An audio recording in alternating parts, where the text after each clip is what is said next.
ہر سال لاکھوں لوگ داتا دربار جاتے ہیں، لیکن کیا آپ جانتے ہیں کہ حضرت داتا علی حجویری کو داتا گنج بخش کیوں کہا جاتا ہے؟ وہ لاہور کیسے پہنچے اور ان کی کون سی خدمت تھی جس نے انہیں صدیوں بعد بھی لوگوں کے دلوں میں زندہ رکھا؟ آئیے آج ان کی حیرت انگیز اور سبق آموز زندگی کے بارے میں جانتے ہیں۔ السلام علیکم ورحمۃ اللہ وبرکاتہ۔ آج جو ہے ابھی داتا صاحب کا عرس ختم ہوا ہے، تو میں نے کہا کیوں نہ داتا صاحب کے بارے میں بات کی جائے۔ تو جب بھی لاہور کا نام آتا ہے تو ایک نام لازماً زبان پر آتا ہے، وہ ہے حضرت داتا گنج بخش علی عثمان حجویری رحمۃ اللہ علیہ۔ ہر سال ان کا عرس عقیدت و احترام سے منایا جاتا ہے، لیکن کیا آپ جانتے ہیں کہ یہ عظیم ہستی کون تھی، کہاں سے آئیں، کیوں آج بھی لاکھوں لوگ ان سے عقیدت رکھتے ہیں؟ آئیے ان کی زندگی کے چند اہم واقعات کے بارے میں جانتے ہیں۔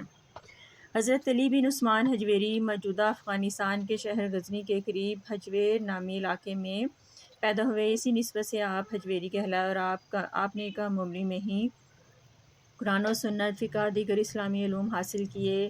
علم کے ساتھ ساتھ آپ نے روحانی تربیت بھی حاصل کی اور اپنے دور کے نامور علماء مشائخ سے استفادہ کیا۔ علم کی تلاش میں آپ نے کئی اسلامی علاقوں کا سفر کیا۔ روایت میں آتا ہے کہ آپ نے خراسان، عراق، شام، فارس اور وسطی ایشیا کے مختلف علاقوں کا سفر کیا، جہاں آپ نے بڑے علماء اور صوفیاء سے ملاقاتیں کیں۔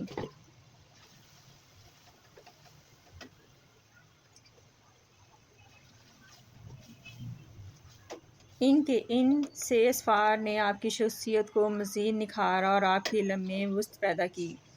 حضرت داتا گنج بخش کی سب سے مشہور تصنیف کشف المحبوب ہے۔ یہ فارسی زبان میں لکھی گئی ہے، تصوف کی اہم ترین کتابوں میں شمار ہوتی ہے۔ اسی کتاب میں آپ نے تصوف کی اصل روح کو قرآن و سنت کی روشنی میں بیان کیا ہے۔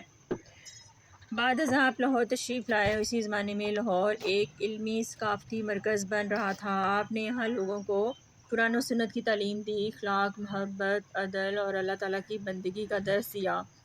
آپ کی مجلس میں ہر طبقے کے لوگ آتے تھے، چاہے وہ امیر ہوں یا غریب۔ حضرت داتا گنج بخش کا وصال لاہور میں ہوا۔ آپ کا مزار لاکھوں لوگوں کی عقیدت کا مرکز ہے۔ ہر سال لوگ عرس کے موقع پر قرآن خوانی، دعا، ذکر اذکار کے لیے جمع ہوتے ہیں۔ بہت سے لوگ اس موقع پر لوگوں میں کھانا تقسیم کرتے ہیں اور نیکی کے مختلف کام انجام دیتے ہیں۔ حضرت داتا گنج بخش کی زندگی ہمیں یہ سبق دیتی ہے کہ علم، عاجزی، حسن اخلاق اور خدمت ہی وہ صفات ہیں جو انسان کو اللہ کے قریب کرتی ہیں۔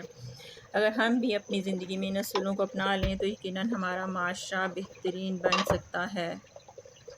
اگر آپ کو یہ معلومات پسند آئی ہیں تو ویڈیو کو اپنے دوستوں کے ساتھ ضرور شیئر کریں، اور ایسے ہی مستند اسلامی تاریخی واقعات جاننے کے لیے ہمارے چینل کو سبسکرائب کرنا نہ بھولیں۔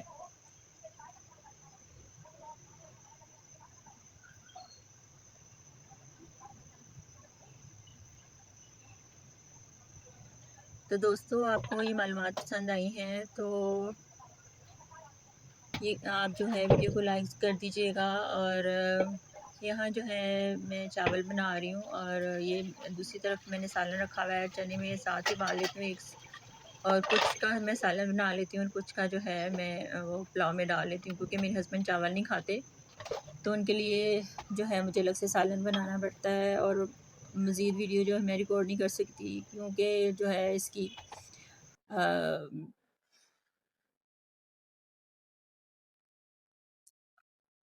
کیونکہ موبائل کی میموری جو ہے فل ہو گئی تھی، اور اس لیے مزید ویڈیو جو ہے میں ریکارڈ نہیں کر سکی، تو اس کے لیے معذرت۔